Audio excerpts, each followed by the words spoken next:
कश्मीर में आज सुबह से ही एक कंट्रोवर्सी जो नेशनल कॉन्फ्रेंस और बीजेपी के साथ जुड़ी हुई है वो कहीं ना कहीं जोर पकड़ रही है। आज यहाँ के एक अखबार में ऐसा लिखा हुआ था कि डॉक्टर फारूक अब्दुल्ला और बीजेपी जो है उनकी अभी बैक चैनल टॉक्स चल रही हैं, बातचीत चल रही है, जिस पर जो नेशनल कॉन्फ्रेंस है उन्होंने क्रिटिसिज्म किया है। मजीद बात करते हैं, हमारे साथ जम्मू कश्मीर नेशनल कॉन्फ्रेंस की स्पोक्स पर्सन इफ्रा जान जुड़ी हुई है। इफ्रा, बताएं क्या मसला हुआ है और ये अलग ही खबर बन रही है इस वक्त। देखिए, जब से नेशनल कॉन्फ्रेंस की हुकूमत आई है, हमने एक चीज की, एक वादा जो हमने अपने मैनिफेस्टो में किया था और बार बार अपने स्पीचेस में किया था, वो ये था कि कुछ भी हो हम बीजेपी को जम्मू और कश्मीर में सरकार बनाने नहीं देंगे, जिस तरह पीडीपी ने उनको 2014 में सरकार बनाने दी और यहाँ की तबाही की एक बहुत बड़ी शुरुआत की गई। ये हम लोगों ने वादा किया था। जब नेशनल कॉन्फ्रेंस ने सरकार बनाई, वो वादा हमने अपना पूरा किया। हमने बीजेपी को सरकार से बाहर रखा और उनके साथ कोई हाथ नहीं मिलाया, कोई गठबंधन नहीं किया।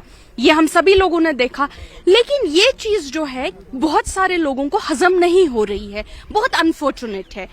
उसके बाद बार बार हम देख रहे हैं अफवाहों का एक सिलसिला, नहीं आप करेंगे, आप करेंगे। भाई, अफवाह की कोई क्रेडिबल सोर्स तो हो।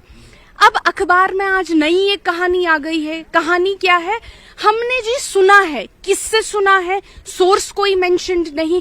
पहले तो मैं समझ नहीं पाती हूं कि उस अखबार के क्या क्रेडेंशियल्स रहे हैं जो अखबार सुनी हुई अफवाहबाजी को न्यूज बताती है। अफवाहबाजी में और न्यूज में तो फर्क होती है। न्यूज में वो कहती है कि हमने सुना है, किससे सुना है उन्हें खुद नहीं पता, हमें पता चला है। कहां से आपको पता चला है? क्या कोई अखबार का सोर्स है? क्या कोई रिपोर्टेड सोर्स है? ऐसा कोई भी लिंक नहीं। हमें जी पता है, खबर है। किस एविडेंस की बिना पे आपको खबर है? कोई एविडेंस कोटेड नहीं।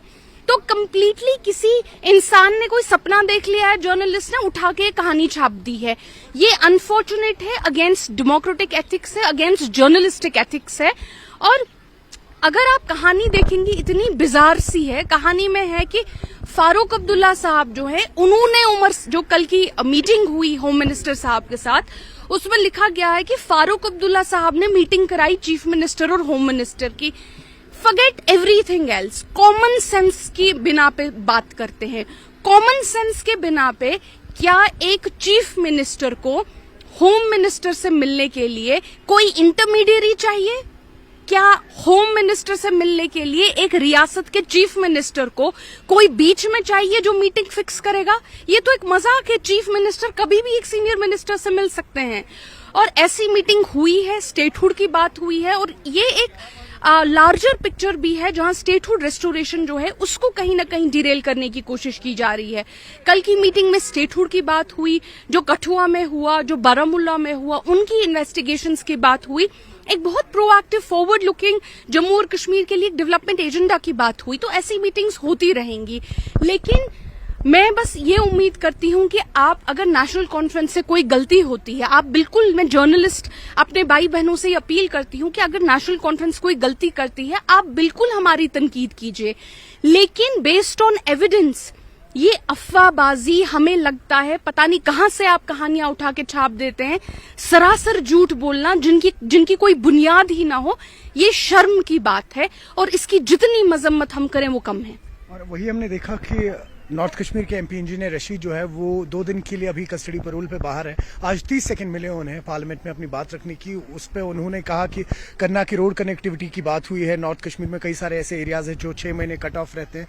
वहीं पे उन्होंने, जो अभी आपने कठुआ का जिक्र किया, बारामूला के जो ट्रक ड्राइवर थे उनका भी उन्होंने जिक्र किया और कहा कि कश्मीरियों का खून सस्ता नहीं है और इसमें प्रॉपरली एक इंक्वायरी होनी चाहिए। देखिए, उमर साहब ने भी, या जो हमारे एमपी रूहुल्ला साहब हैं, अगर आप रूहुल्ला साहब की बाज़ाबिता इस पे प्रेस कॉन्फ्रेंस सुनेंगे, उन्होंने बहुत, इससे ज्यादा बहुत कड़े लफ्जों में कठुआ की बात की है। उन्होंने इससे बहुत ज्यादा कड़े लफ्जों में नॉर्थ कश्मीर की बात की है, बारामुल्ला की किलिंग की बात की है और उन्होंने कहा है कि ये एक बिजार सा सिस्टम है जहां इस तरह से लोगों को उठा के पकड़ के मारा जाता है।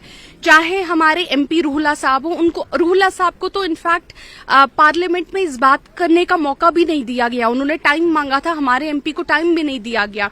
उमर साहब ने भी इसकी कड़े लफ्जों में जो है मजम्मत की है। हमारे एमपी ने भी जो है बार बार इस पे सवाल किए हैं। अच्छी बात है अगर कोई और भी इस बारे में बात करते हैं, क्योंकि जितनी ज्यादा आवाजें इस तरह की किलिंग्स के खिलाफ बढ़ेंगी, उतना ही मुश्किल जो लोग ये ऐसी हरकतें करते हैं उनके लिए ये करना होगा।